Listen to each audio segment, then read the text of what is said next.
What's up, ladies and gents? Your boy TheDreadMan is back, here to give you guys an episode of Nerd Talk, and I will be reviewing Screw Attack's episode of Death Battle, Goku vs. Superman, Round 2. Yes, the internet was in an uproar, again, as they demanded this rematch. DC fans and Dragon Ball Z fans split down the middle, again. This is a classic battle, again. And guess who won? Superman won. Again. Now, the first Death Battle to me was a hell of a lot better. I mean, this battle, it gave you the second battle, it was a little bit shorter. It wasn't really as drawn out as the first one was, even though it's not really a problem. You know, I don't mind a long Death Battle. But this time, they gave you a clear victor. I mean, Superman beat Goku clearly. And even in the end, during the battle and at the end of the battle, they gave you a clear explanation as to why Superman would beat Goku clearly.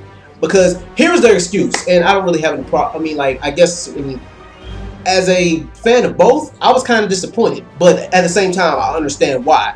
I mean, because I was disappointed because it really did show how broken and overpowered of a character that Superman really is. Like they said in the battle, they said, like, when you put someone like Goku, who is meant to have limits, against someone, he has limits, but he can always break them.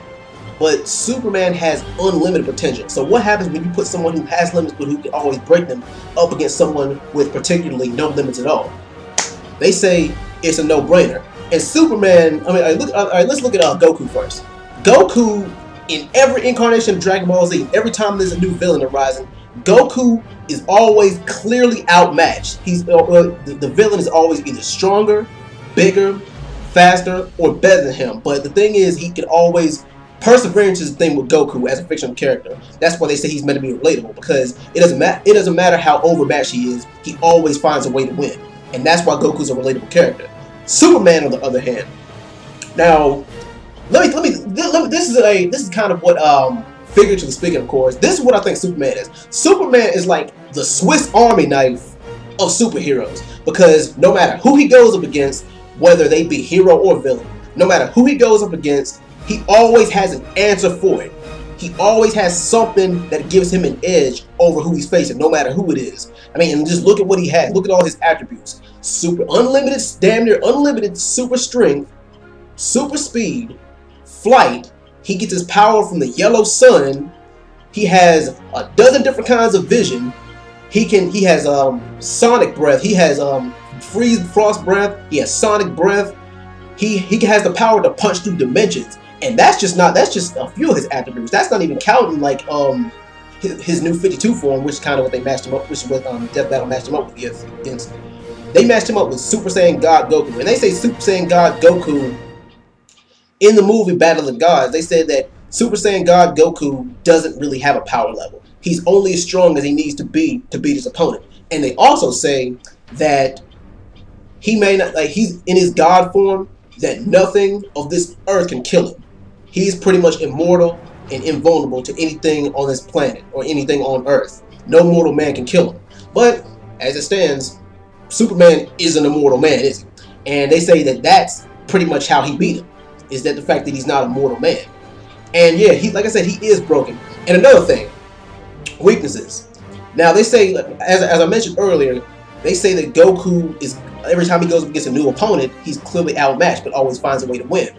So with him being not really a mortal, he has to find a way to break through. But as this stands, he doesn't have any real weaknesses.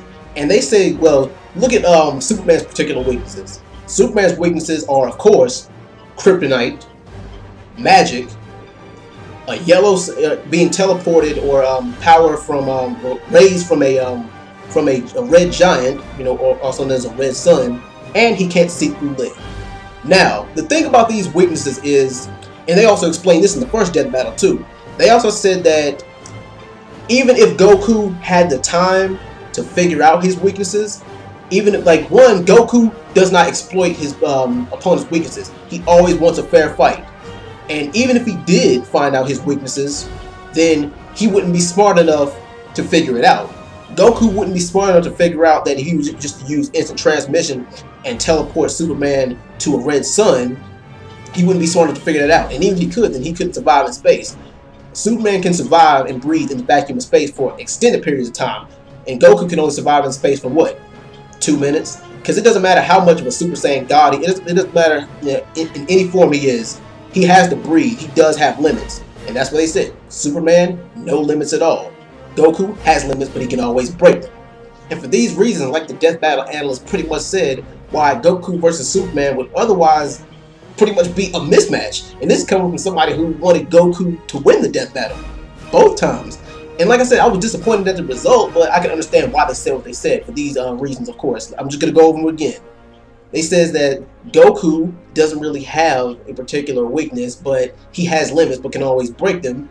2, Superman has weaknesses, but even if Goku was smart enough to figure him out, he wouldn't exploit him because he's too pure-hearted. Both these guys are pure-hearted, by the way.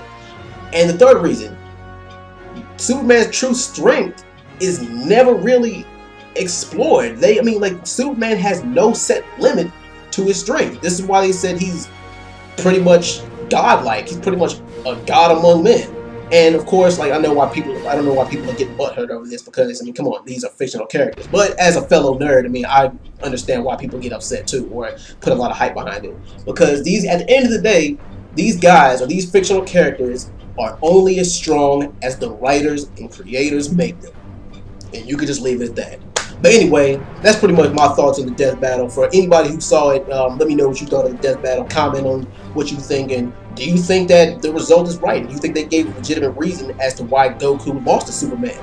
Again, anyway, I'm out, guys. Thanks for watching. I'll be back soon with another video. Peace.